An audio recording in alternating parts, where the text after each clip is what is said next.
하나님 말씀 봉독해 올리겠습니다. 룻기 4장 14절에서 22절 말씀입니다.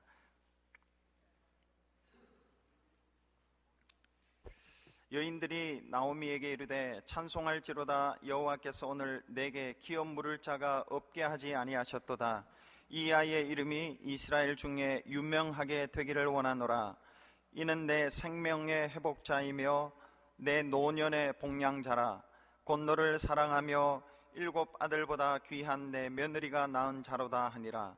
나오미가 아기를 받아 품에 품고 그의 양육자가 되니 그의 이웃 여인들이 그에게 이름을 지어주되 나오미에게 아들이 태어났다 하여 그의 이름을 오벳이라 하였는데 그는 다윗의 아버지인 이새의 아버지였더라. 베레스의 계보는 이러하니라.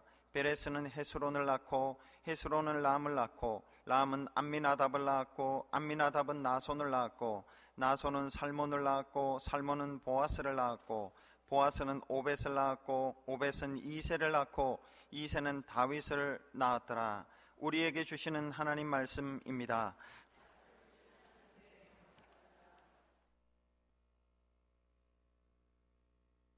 성가대의 은혜로운 찬양 감사합니다. 교회에서 배려해 주셔서 또 기도해 주시고 해서 뉴욕 잘 다녀왔습니다. 감사합니다. 한 교회를 섬기던 장로님과 목사가 같은 날 세상을 떠나서 천국에 갔습니다. 장로님이 주님 앞에 다가가니 주님께서 자리에서 일어나셔서 그 장로님을 너무나 반갑게 맞아주셨습니다. 이 모습을 본 목사는 장로님을 저렇게 반갑게 맞아주면 나는 더 반갑게 맞아주리라 그렇게 생각하고 주님 앞에 당당하게 나갔습니다. 그런데 주님께서 일어서시지도 않고 왔냐? 그리고 끝을 냈습니다. 그래서 목사는 주님, 저 장로님은 왔는데 그렇게 환대하시더니 제가 오니까 왜 이래 홀대하십니까? 왜 이러십니까? 그렇게 물었답니다. 그러자 주님께서 이렇게 말씀하셨습니다. 내가 자리에서 일어나면 네가 그 자리를 차지할까 봐 내가 그랬다 이렇게 말씀하십니다. 인생에서 가장 큰 복은 인생을 마무리하고 하나님 앞에 섰을 때에 하나님께 인정받는 것입니다. 아무리 이 세상에서 열심히 살고 많은 업적을 남기고 헤아릴 수 없는 많은 기념패와 상패를 가지고 또 많은 사람들에게 박수 갈채를 받는다 할지라도 주님 앞에 가서 주님이 인정해 주시지 않으면 솔로몬의 고백처럼 그 인생이 모두 헛되고 헛된 것입니다. 그러나 세상 사람들이나 우리 자신이 보기에 아무런 내세울 것이 없고 벽에 걸어둘 만한 기념패 하나 없고 또 사람들에게 박수갈채 못 받는다 할지라도 주님 앞에 가서 주님께서 너 참 수고했다. 내가 너를 이 땅에 보낸 목적과 소명을 잘 이루었구나. 수고했다. 그렇게 인정해 주시면 그 인생이 참으로 행복한 마무리가 되었다. 그렇게 말할 수 있지 않겠습니까? 행복한 마무리, 그것은 주님께 인정받는 것입니다. 이것이 바로 성경이 그것을 말해주고 있습니다. 시편 1편은 시편 150편 중에서 처음에 위치한 중요한 시편이기도 하고 또 시편 150편 전체를 대표하는 그런 시편입니다. 시편 1편이 여러분 어떻게 시작합니까? 복 있는 사람은 어떤 사람인가? 처음에 복 있는 사람은 이렇게 시작합니다. 그러면 끝은 어떻게 됩니까? 6절에 의인은 대저 여호와께서 인정하시나. 여호와께서 인정입니다. 그래서 시편 1편은 이 두 줄을 합치면 이렇게 됩니다. 복 있는 인생은, 복 있는 사람은 여호와께서 인정하시는 사람이라는 겁니다. 복 있는 인생은 하나님께서 인정하시는 인생이다. 그렇게 말할 수 있습니다. 하나님께서 인정하시는 사람, 하나님께 인정받는 사람은 이 세상에서 살 때 그 특징 중에 하나가 굉장히 좀 바보스러운 특징을 가지고 있습니다. 하나님은 다윗을 향해서 이렇게 말씀하셨습니다. 이새의 아들 다윗을 내가 보니 내가 만나니 내 마음에 합한 사람이라. 내 마음에 합한 사람이라, 이 말은 하나님이 다윗을 인정하셨다는 뜻입니다. 하나님께서 왜 다윗을 향해서 그런 말씀을 하셨을까요? 그것은 다윗이 세상에서 살 때 바보같이 살았기 때문에 그렇습니다. 여러분, 다윗의 인생의 하이라이트이 어떤 부분인 것 같습니까? 사무엘 상하를 읽어보면 다윗의 인생에서 하이라이트는 어린 미소년 목동이 물맷돌 5개로 골리앗을 물리칠 때 그것이 아닙니다. 사울 왕을 피해서 10년 동안 도망자 생활을 할 때에 다윗의 인생의 하이라이트는 그가 그를 무고하게 죽이려 했던 사울 왕 자신의 장인, 그 장인을 2번이나 죽일 기회가 있었는데 그걸 그냥 내려놓은 거예요. 바보처럼 내려놓았습니다. 사람들은 사울을 죽일 기회가 있었을 때에 하나님이 주신 기회다, 너무 천혜의 기회다, 죽이십시오 이렇게 했을 때 다윗은 그렇게 하지 않았습니다.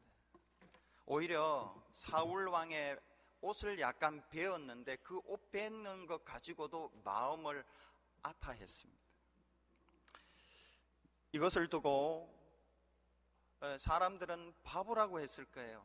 왜 저 사람이 자기의 손안에 죽일 수 있고 자기가 그러면 살 수 있는데 왜 죽이지 않았는가? 그런데 다윗이 그것을 하지 않았어요. 근데 하나님이 그것을 보셨어요. 다윗이 바보처럼 행한 그것을 보시고 하나님은 다윗 이제 됐구나, 너는 내 뜻을 이룰 사람이 되었다, 그렇게 하시고 그때부터 쓰기 시작하셨습니다. 그래서 사도행전 13장 22절 전체를 읽어보면 이렇습니다.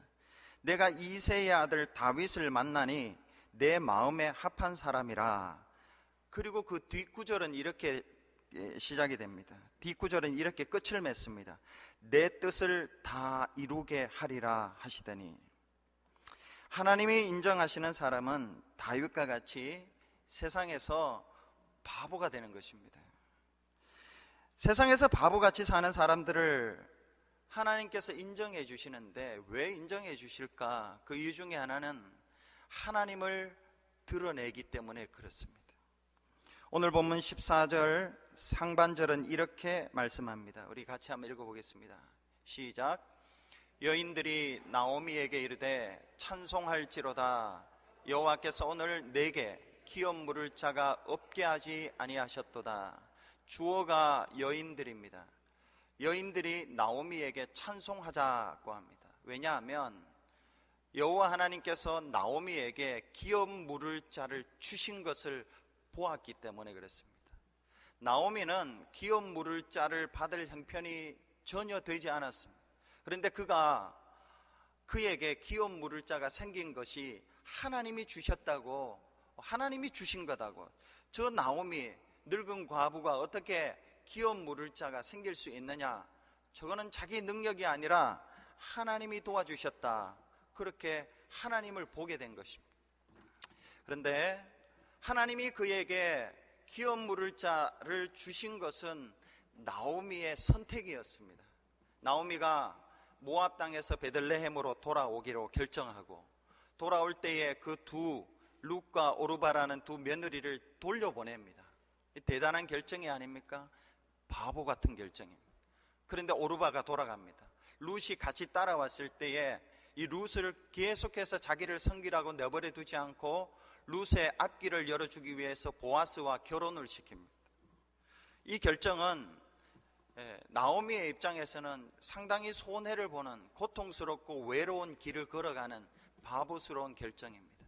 그런데 하나님은 그런 나오미의 자기를 생각하지 않고 며느리를 생각하는 이 바보스러운 결정을 보시고 그에게 기업 물을 자를 주셨습니다.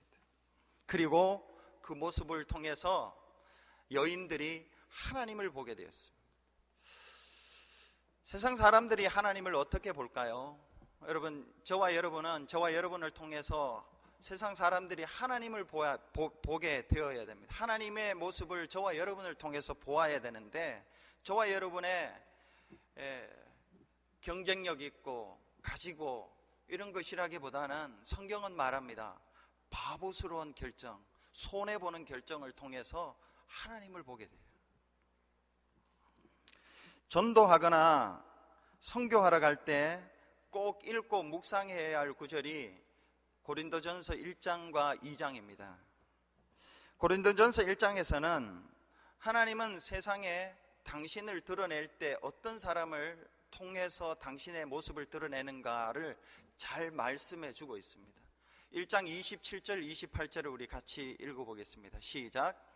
그러나 하나님께서 세상에 미련한 것들을 택하사 지혜 있는 자들을 부끄럽게 하려 하시고, 세상에 약한 것들을 택하사 강한 것들을 부끄럽게 하려 하시며, 하나님께서 세상에 천한 것들과 멸시받는 것들과 없는 것들을 택하사 있는 것들을 폐하려 하시나니. 하나님이 당신의 인자하신 모습, 인자와 긍휼이 영원하신 모습, 그 사랑과 은혜가 풍성하신 모습을 누구를 통해서 드러내느냐 하면 천대받고 멸시받는 자들입니다. 미련한 자들입니다. 세상에서 미련하게 사는 사람들입니다. 약한 사람들입니다. 세상에서 천대받고 멸시받고 없는 사람들입니다. 우리가 이것을 알아야 됩니다. 바보들입니다. 바보들을 통해서 하나님이 당신의 모습을, 당신의 능력을 드러내십니다. 그래서 사도 바울은 자신이 복음을 전하기 위해서 단단히 마음을 가집니다. 하나님을 증거하려 할 때, 하나님을 드러내려 할 때 어떻게 했는가? 고린도전서 2장 1절에서 3절은 이렇게 사도 바울이 고백합니다. 같이 읽어보겠습니다. 시작.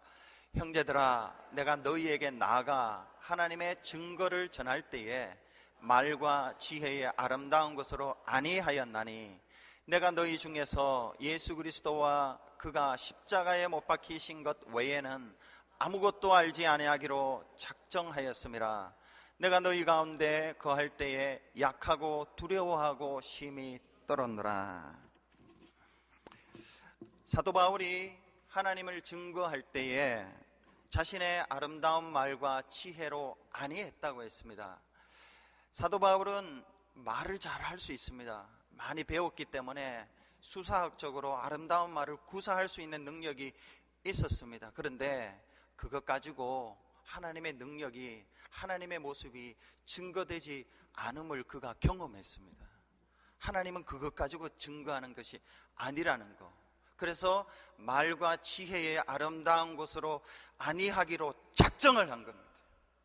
그리고 그는 예수 그리스도가 십자가에 못 박힌 것 외에는 아무것도 알지 아니하기로, 빌립보서로 표현하면은 모든 것을 배설물로 버리기로 작정했습니다. 그래서 그 바울이 이런 모습이 세상에서 바보처럼 되는 거잖아요. 바보, 말도 못하고 지혜도 없는 것처럼 있고 할 수 있는데 안 하는 거예요.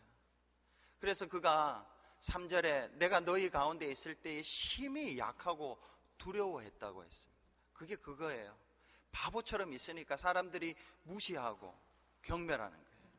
인간적으로 볼 때 그랬습니다. 바보처럼.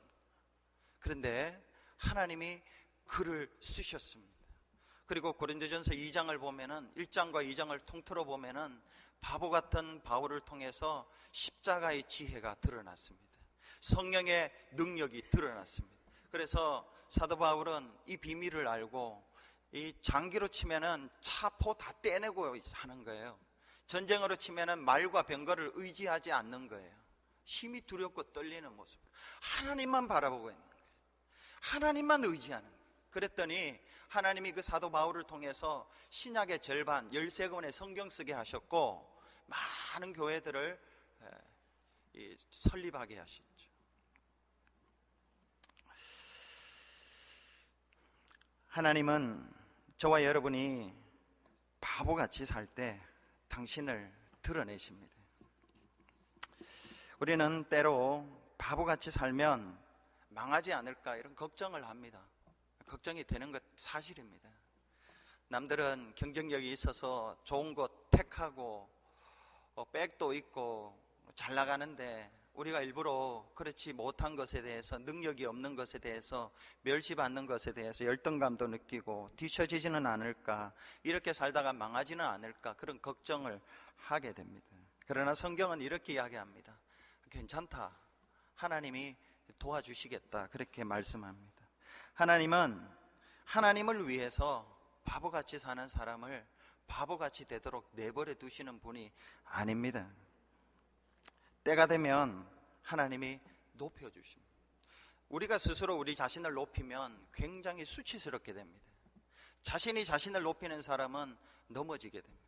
수치스럽게 되고 부끄러움을 당합니다. 그러나 하나님이 높여주시는 사람은 어느 누구도 무너뜨릴 수 없습니다. 오늘 본문 룻기 4장 15절을 우리 함께 합독해 보시겠습니다. 시작. 이는 내 생명의 회복자이며 내 노년의 복량자라. 곧 너를 사랑하며 7 아들보다 귀한 내 며느리가 낳은 자로다 하니라. 나오미가 하나님을 위해서 바보 같은 선택을 결정했습니다. 혼자 살기로, 룻을 보내고 경제적인 이삭을 주우러 갈 수도 없고 친구도 없고, 그렇지만 룻을 생각해서 출가를 시켰습니다. 그랬더니 하나님이 그를 불쌍히 여기셔서 14절에 아까 봤듯이 생명의 양육자, 노년의 복량자가 태어났습니다. 생명을 일으키는, 그리고 노년의 복량자, 생명의 양육자, 노년의 복량자 주셨어요. 5배를 주신 거예요. 하나님을 위하여 바보스러운 선택을 했더니 하나님이 생각지 않은 놀라운 선물을 주신 것입니다. 한국의 슈바이처, 살아있는 성자, 작은 예수 등으로 불리면서 가난한 이웃을 섬기고 살다가 세상을 떠난 분이 있습니다. 그의 묘비에 이렇게 적혀 있습니다. 주님만을 섬기다 간 사람. 이분이 장기려 박사입니다. 아시는 분들이 많을 것입니다. 여기 계신 우리 어르신들 많이 아실 것입니다. 하나님께서 그를 상당히 높여주셨습니다. 장기려 박사. 주님께서 그 장기려 박사를 그렇게 높여주신 것은 그분의 삶의 전기를 보면 그분의 삶은 처음부터 끝까지 성경을 토대로 해서 성경 공부하고 의사 노릇 하시면서 전부 바보 같은 삶을 살았습니다. 이 장기려 박사는 1940년대에 복음병원을 설립합니다. 그리고 우리나라 의료보험의 전신인 청십자보험을, 보험조합이라는 것을 처음 만듭니다. 그래서 이를 통해서 1940년대에 벌써 20만 명이라는 가난한 환자들을 치료해 줍니다. 가난한 환자들이 치료비가 없을 때에 장기려 선생님에게 매달립니다. 그러면 이 장기려 선생님은 자기의 봉급을 다 털어서 가난한 사람들 그 입원비를 대주고, 돈이 $1,000면은 50불밖에 없습니다만 그것만 받고 치료를 해 주었습니다. 그런 일이 매우 잦아지자 병원이 운영이 힘들게 되죠. 당연한 거죠. 그런데 이 병원 임원들이 과장회의를 열어서 원장이 무료 환자들을 처리할 때, 이 장기려 박사가 무료 환자들을 처리할 때 반드시 임원회를 거쳐서 치료하도록 그렇게 결정을 했습니다. 병원의 정상적인 운영을 위해서는 반드시 그것이 필요하다는 것이었습니다. 이해할 수 있죠. 그런데 이 장기려 선생님은 이렇게 했다고 합니다. 치료를 다 해주고, 그리고 밤에 뒷문을 다 열어서 이 치료비가 없는 사람들을 도망가도록 그렇게 했답니다. 다 도망가도록. 대단하지 않습니까? 그리고 그 다음 날 서무관에서 치료비를 받아야 되는데 없잖아요. 그럼 난리가 나면 내가 보냈다고, 내가 도망시켰다고 그렇게 고백했다고 합니다. 이런 분이 있었습니다. 바보같이 살았던 의사분이 있습니다. 이 외에도 얼마 전에 책이 나온 그 청년 바보 의사 안현수라는 분도 있고요. 바보같이 산 사람들이 많이 있는데, 그 바보 의사 안현수라는 분은 영락교회 출신입니다. 청년인데 33세의 의사였는데, 서울 영락교회 출신인데 한경직 목사님이 돌아가시고 장례식을 치른 이후 가장 많은 조객들이 찾아올 정도로 그렇게 바보처럼 살았다고 합니다. 하나님은 당신을 드러내기 위해서 바보같이 산 사람들을 높여주십니다. 때가 되면 높여주십니다. 인내하고 살면. 톨스토이가 쓴 단편소설 바보 이반이라는 책이 있습니다. 소설이 있습니다. 톨스토이가 쓴 모든 소설은 성경을 기반으로 해서 쓴 것들입니다. 어떤 부유한 농부가 있었습니다. 이 농부에게는 첫째 아들 군인 세메온이 있었고, 둘째는 배불뚝이 타라스가 있었고, 셋째는 바보 이반입니다. 그리고 그 여동생이 기머거리고 벙어리입니다. 근데 이 집을 누가 먹여 살리느냐 하면은 군인 첫째 아들 배불뚝이 상인 둘째 아들도 아니라 바보 이반이 다 먹여 살립니다. 아버지 어머니 자기 여동생 기머거리와 이 벙어리를 이 바보 이반이 성실하게 일해서 다 먹여 살립니다. 군인 세몬 큰형이 나가서 망해서 돌아옵니다. 둘째 타라스도 장사하다가 망해서 돌아옵니다. 근데 그들을 다 감싸 안고 다 먹여 살립니다. 한 번은 이 바보 이반에게 귀한 약초 풀뿌리 2개가 있었습니다. 3개가 있었는데 하나는 치료했고 2개가 남아 있었는데, 이 약초 풀뿌리는 무슨 병이라도 고치는 풀뿌리였습니다. 근데 그 약초를 바보 이반이 자기 것인데 자기 집에서 기르던 늙은 개가 죽었습니다. 늙은 개가 오랫동안 기르던 늙은 개가 죽으니까 그 이반이 그 약초를 그 개에게 먹여줘서 살립니다. 바보 같죠? 그런데 그때 그 나라 임금의 공주가 큰 병이 들었습니다. 임금이 이렇게 말을 합니다. 만약에 내 딸 공주를 살려주면 큰 상을 내리고, 그리고 그가 총각이면 내 공주와 결혼시켜주겠다, 이렇게 합니다. 그래서 이반의 아버지는 이 이반에게 너가 가지고 있는 그 약초 한 가지를 가지고 그 공주를 살려서 네 인생을 한번 바꿔보라, 이렇게 합니다. 그러자 바보 이반도 부모님의 말씀대로 예, 그렇게 하겠습니다. 그러면서 그 약초를 가지고 공주를 살리러 성을 향해 달려가는데, 달려가려는 찰나에 집 앞에서 거지가 하나 옵니다. 손이 병들었습니다. 그 거지가 그 바보 이반에게 그 약초를 나에게 주세요.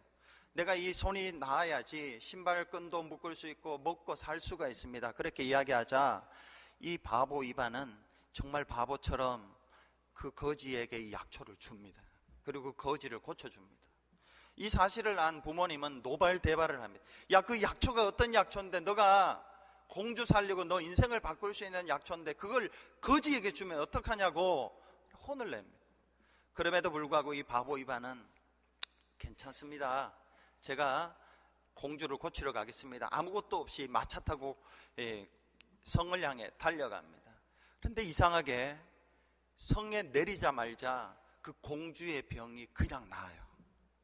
약초 없이. 그리고 그 공주와 결혼하게 되고 임금이 죽고 왕이 됩니다. 소설이 그렇게 진행이 됩니다. 희한하지 않습니까? 바보처럼 살았는데 하나님이 바보처럼 산 바보 이반의 인생에 개입을 하셨습니다. 약초 없어도 너 살 수 있다는 것이죠. 말씀을 준비하면서 저는 이런 경험을 했는가 한번 돌아볼 기회를 가졌습니다. 돌아보니 바보처럼 산 기회가 별로 없었어요. 전부 돌아보니까 나도 이 자본주의에 굉장히 물들었구나, 이런 생각을 많이 했습니다. 그럼에도 불구하고 몇 가지 참 잘했다, 기특하다 하는 결정이 있기도 했습니다. 제가 우리 교회 오기 전에 뉴욕에서 목회하던 교회를 사임하고 실업자로 있을 때였습니다. 피츠버그에서 제가 아는 목사님 한 분이 목회를 하는데 그 교회가 제 나이만큼 오래된 교회입니다.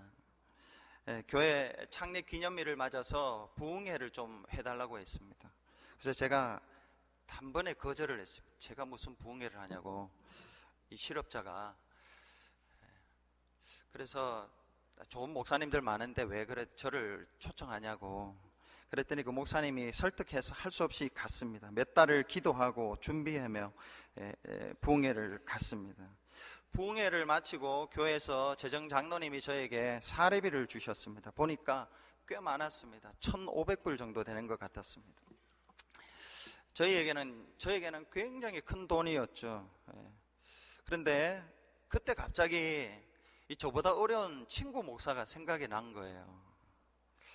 그래서 아내와 의논해서 그 친구에게 체크 1,000불을 그냥 자꾸 생각하고 그냥 하면은, 기도하면 이 자꾸 못 보낼 것 같아서 그냥 보내버렸습니다. 그리고 뉴욕에서 피츠버그까지 한 7, 8시간 되는데 이 가스비하고 톨비하고 나면 뭐 남는 게 하나도 없었습니다. 몇 달 동안 설교 준비하고 했던 그것만 일어나고 손에 잡히는 건 아무것도 없었습니다. 그런데 그게 참 바보 같은 결정인데, 사실 저희들도 살기가 너무 힘들었는데 그게 참 잘한 것이었습니다. 하나님께서 기쁘게 보셨습니다.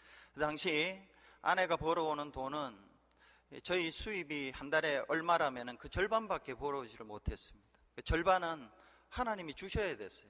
근데 그 기간이, 그 부흥회를 하고 난데 그 기간이 한 1년 3개월이 지났었습니다. 그 1년 3개월 동안 빚을 지지 않았습니다. 제가 우리 교회에 오기 전에 빚이 없었습니다. 놀라지도 않는 것 같아요. 어떻게 그럴 수가 있습니까? 예를 들어 한 달에 5,000불이 필요한데 2,000불밖에 못 벌어오는 거예요. 수입이 그거밖에 없는 거예요. 1년 3개월 동안 그게 어떻게 채워져요? 빚이 없었어요. 물론 제가 뭐 그렇게 바보스러운 결정을 해서 하나님이 채워주셨다고 저는 굳게 믿습니다만은, 또 하나님의 나름대로 계획이 있었으리라 믿습니다만은, 하나님이 그렇게 채워주시더라고요. 그리고 제가 이 교회에 왔어요. 우리 교회에 왔어요. 그리고 와보니까 여러분들 너무 좋으신 분들이 많아요. 오늘 장로님 저를 위해서 참 좋게 기도해 주셨는데 사실은 제가 너무 과분한 복을 받고 있습니다. 이번에 뉴욕 가서 한 7년 만에 꼭 보고 싶은 권사님이 있었습니다. 저에게 참 어머니처럼 잘해주신 권사님이신데 한번 연락해서 만나야 되겠다 해서 만났습니다. 만나서 식사를 같이 하면서 우리 교회 자랑을 막 해댔습니다. 좋은 교회라고. 그리고 저는 부목사를 포함해서, 교육전도사를 포함해서 지금까지 교회를 섬긴 교회당 중에서 우리 교회당이 제일 좋아요. 또 놀래야 되는데 놀래죠. 제가 뉴욕에서 목회할 때 진짜로 다 내려놨거든요. 몇만 불 들여서 데코레이션, 인테리어 다 했던 거 그대로 다 내려놓고 바보처럼 물러섰거든요. 근데 하나님이 몇십 배 되는 좋은 교회당에서 목회할 수 있도록 길을 열어주셨습니다. 여러분, 인생의 최고의 복은 사람이 아니라 하나님께 인정받는 복입니다. 우리가 인생을 마무리할 때, 저와 여러분의 인생을 마무리할 때 하나님이 인정해 주시는 그 복을 받으면 좋겠습니다. 하나님께 인정받는 자는 세상에서 바보처럼 살아야 됩니다. 그래서 하나님을 드러내는 사람, 여러분 통해서 얼마나 하나님이 드러나셨습니까? 여러분의 삶을 통해서 얼마나 하나님이 드러나셨습니까? 여러분을 보고 얼마나 사람들이 하나님 믿고 싶다, 교회 가고 싶다 그런 말이 있습니까? 하나님은 그런 사람들을 손해보면서 바보스러운 결정한 사람들을 마침내 높여주십니다. 그 높여주신 것은 누구도 무너뜨릴 수 없습니다. 우리 교회가 그런 교회 되면 좋겠습니다.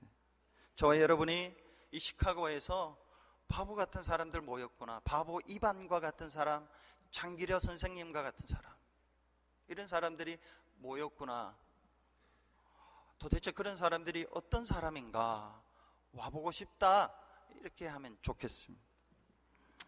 제가 이제 계속 요즘 주일마다 찬양을 하는데 오늘도 찬양 한 곡을 하려고 합니다. 그것은 제목은 십자가 그 사랑입니다. 우리가 바보처럼 살 수 있는 능력이 어디에 있느냐, 우리의 결심이나 우리의 경험이 아니라 하나님의 사랑과 주 예수 그리스도의 은혜로 우리가 채워질 때에 나 같은 죄인을